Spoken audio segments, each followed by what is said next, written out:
The Gemara in Masechtas Nedarim says that if a person wants to have very nice children that don't have chutzpah, children that have derech eretz, the Gemara says that he has to keep family purity, and chas v'shalom, if he didn't, so the child could be affected, and the child, sometimes there'll be a mechutzaf or different things or whatever it might be. Now, we find many Gedolei Hador that went and they did a shidduch with families that were not so religious. Many, the biggest of the biggest, did such shidduchim. And they were asked, how did you do a shidduch with a family that did not keep family purity? Taras HaMishpacha. And the answer was that these young gentlemen that we took as a son-in-law, we saw him in yeshiva, and he was learning Torah Kadosha. And Torah is mitaher. Anything that went wrong in the zivug of the parents, the Torah can be mitaher. Now, the problem with this is, what bothers me a little bit, is this week's parsha says not like that, maybe. In this week's parsha it says, when Eliezer went to get a shidduch, for Yitzchak, he said to Avraham Avinu, Ulai, says Rashi, Eli, why don't you do a shidduch with my daughter? Why are you looking over there? Take my daughter. She were growing up together in the same house with Avraham Avinu. And the answer was, Ein barech, Ein is misdabek bekalel, or whatever, I remember the exact lashon. That what? That Avraham Avinu is barech, is blessed. And Eliezer is from Canaan, is cursed. And you cannot put the two together. Now the obvious question is, what do you mean Eliezer's cursed?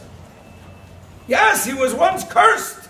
His great-grandfather, whoever it was, Chum, Canaan, whatever. Today, who is Eliezer? Eliezer was, the Torah calls him Damesek Eliezer. What does Damesek mean? Oh, everybody knows here what Damesek is, except for me. But Damesek means Dole Umashke Mitoirosoi Shel Rabbi Lachim. He was the interpreter. He gathered together all the Torah that Avraham Avinu taught. You know how much Torah Avraham Avinu learned?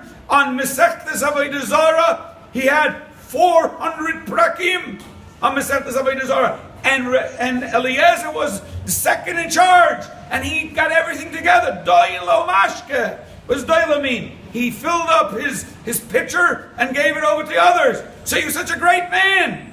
If he's such a great man, why is he called an Arur? Let him be called a Baruch.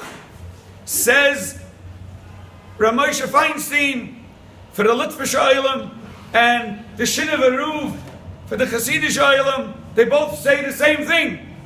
They both say Doile Umashke. He fills up and gives away. But it's not internal.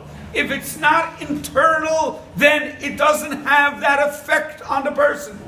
And therefore, he did not change. His essence didn't change that much till later on, maybe.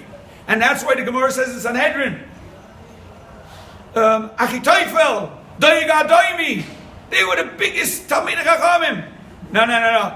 Says the Gemara, Minasafa l'chutz. From the outside. Rabbi Sai, you said V'lam Alshinim this morning?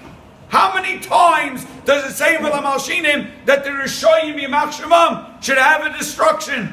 You know how many times it says there? I think it says 11 times.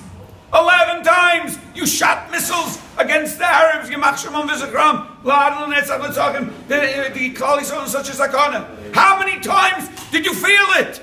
How many times did you mean it? How many times did you live it?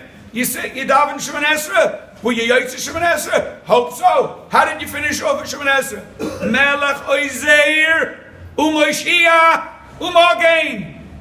Now, oh Magen, protector. Yeah. You said protector? How protector? What do you think? Did you shoot an arrow into Yerushalayim to protect Yerushalayim? To protect Tel Aviv? To protect Bnei Brak? Melech, Oizer, U'Mashiach u'Magen. If you don't live those words that Hashem Yisbarach is the one who saves everybody. So you didn't say Shemoneh Esrei. So maybe we should say again. Well, you don't say again. But remember, when you say Shemoneh Esrei, and what do you finish off? Baruch Atah Hashem Magen Avram. So what does it mean, Magen Avram? Yeah, Abraham, 4,000 years ago. Magen Avram.